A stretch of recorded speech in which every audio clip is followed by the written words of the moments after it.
बिस्मिल्लाहिर्रहमानिर्रहीम। अस्सलाम वालेकुम स्टूडेंट्स।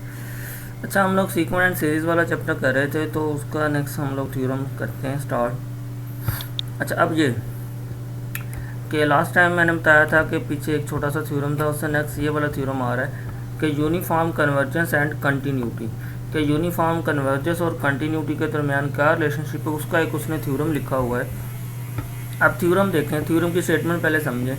कहता है कि जी suppose F N approaches to F uniformly on a set E in a metric space, let x be a limit point of E and suppose that कि limit t approaches to x F N into T is equal to A N. मतलब ये बनता है कि अगर F N into T आप इस पर कोई भी लिमिट अप्लाई करेंगे t अप्रोचेस टू x, तो वो आपका फंक्शन किस फॉर्म में आएगा, ए एन की फॉर्म में आ जाएगा। ठीक है। फिर नेक्स्ट कहता है कि then A N converges and, फिर कहता है कि जी ये जो ए एन है ये क्या है, ये कन्वर्जेस है। अगर कन्वर्जेस हो तो कन्वर्जेस के लिए उसके कहता है क्या होना चाहिए कि जी लिमिट ये approaches to X F into T is equal to limit, मतलब कि अगर ये कन्वर्जेस है तो आपको पता है कि इसके ऊपर हम लिमिट अप्लाई करें तो बराबर इस चीज़ की आनी चाहिए। या फिर कहता है कि in other words the conclusion is that, मतलब कहता है कि ऊपर वाली सारी बातों का कंक्लूजन निकालें। तो ये चीज़ मतलब हमें ना बनानी है कि जी लिमिट ये approaches to X limit N approaches to infinity F N into T is equal to इसके इक्वल आ जाए। ठीक है। अच्छा, अब हम लोग प्रूव करते हैं। सबसे पहले देखें, कहता है जी let F naught greater than 0 be given by the uniform convergence of F N there exist N such that N greater than equal to N M greater than equal to N T approaches to E implies that. ये आपको याद होगा कि ये last time हमने ये prove भी किया था कि अगर हमारे पास एफ एन यूनिफॉर्म कन्वर्जेंस हो तो ये चीज़ हमारे पास एग्जिस्ट करती है। ये यूनिफॉर्म कन्वर्जेंस के अंदर हमने ये प्रूव किया हुआ था, तो ये उसकी जो प्रूव कर चुके हैं ये उसका उसने हवाला दिया हुआ है। ठीक है। अच्छा, फिर इसके बाद फिर क्या कहता है कि जी letting T approaches to X in 18 we obtain, मतलब कहता है कि अगर क्या करें, ये 18 है ना जे वाली, इस चीज़ के ऊपर अगर कहता है हम लोग लिमिट अप्लाई करते हैं कि टी अप्रोचेस टू एक्स, तो फिर हमारे पास ये चीज़ आ जाएगी।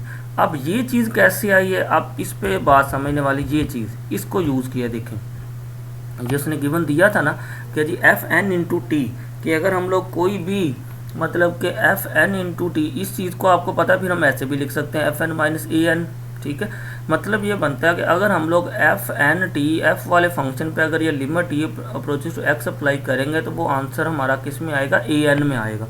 तो इसी तरीके से क्या किया कि जब आपको पता कि इस फंक्शन के ऊपर लिमिट अप्लाई की कि limit T approaches to X F N into T, तो ये बराबर किसके आ गया, ए एन के।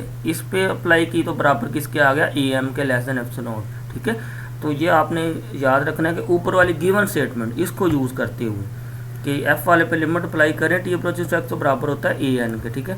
तो इसके अकॉर्डिंग हमारे पास कि इसके ऊपर लिमिट अप्लाई करने से टी अप्रोचेस टू एक्स हमारे पास ये रिलेशन आ गया। ठीक है जी। फिर नेक्स्ट कहता है कि जी for N greater than equal to N M greater than equal to N so that A N is a Cauchy sequence and therefore converges C to A. Next कहता है कि जी ए एन हमारे पास Kashi sequence है, तो कहता है हमने कह दिया कि ये कन्वर्ज कर रहे हैं, तो वो कह रहा है कि कन्वर्ज, चलो जिस नंबर को कर रहा है उसको उसने नाम दे दिया ए का। ठीक है। अब उसको कन्वर्जेस को प्रूव करना जा रहा है, क्योंकि हमने यही प्रूव करना था ना इसके अंदर ये चीज़ कि ए एन क्या होना चाहिए, कन्वर्जेस होना चाहिए, ये बराबर हो गए, फिर ये बराबर होंगे। तो हम अब हमने क्या करना है, ए एन को कन्वर्जेस प्रूव करना है बस। अब ए एन कन्वर्ज कर रहा है, उसने कहा ए नंबर को, तो हम आपको पता कि कन्वर्ज के लिए हम लोग क्या करते हैं कि जिसको भी कन्वर्ज कर रहा है कि उसका जो डिस्टेंस है वो लेस देन एफ से नोट शो करवाना है। अब हमने ये शो करवाना है असल में कि F into T minus A MARD less than F से naught, less than equal to F से नोट, ये शो करवाना है। ठीक है।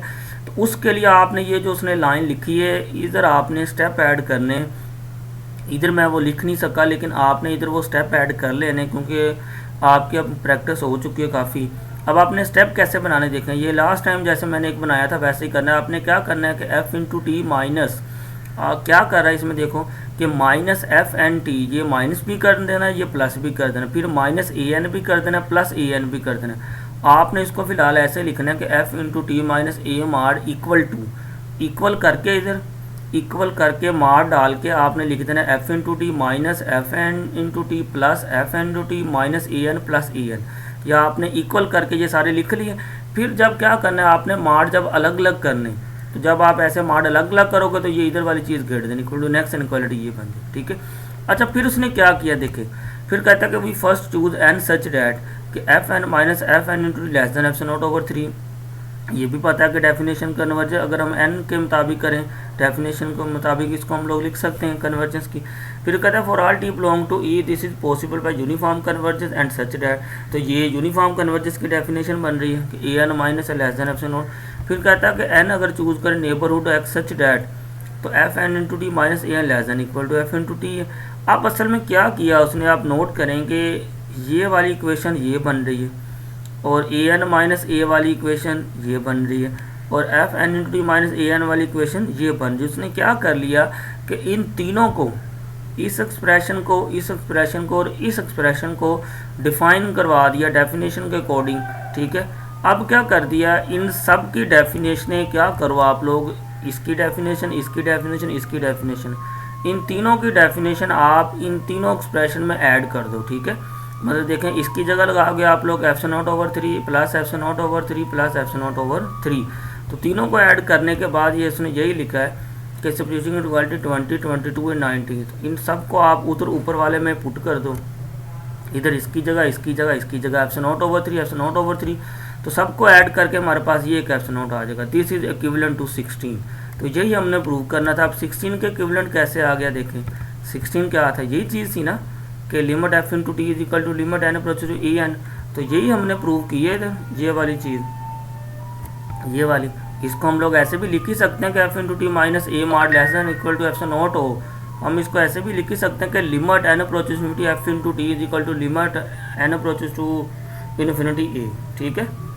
तो इसी तरीके से क्या करना है आपने, इसको हमने ये प्रूव कर दिया। ये थ्योरम बड़ा इंपॉर्टेंट है, इसको आपने देखना है। इधर आपने ये स्टेप जैसे मैंने बताए कि ये माइनस प्लस करके, ये माइनस ये प्लस करके, फिर इनको मार अलग अलग करके इधर आपने एक स्टेप ऐड कर लेना, तो बाकी सेम टू सेम आपने ये कर लेना, ठीक है।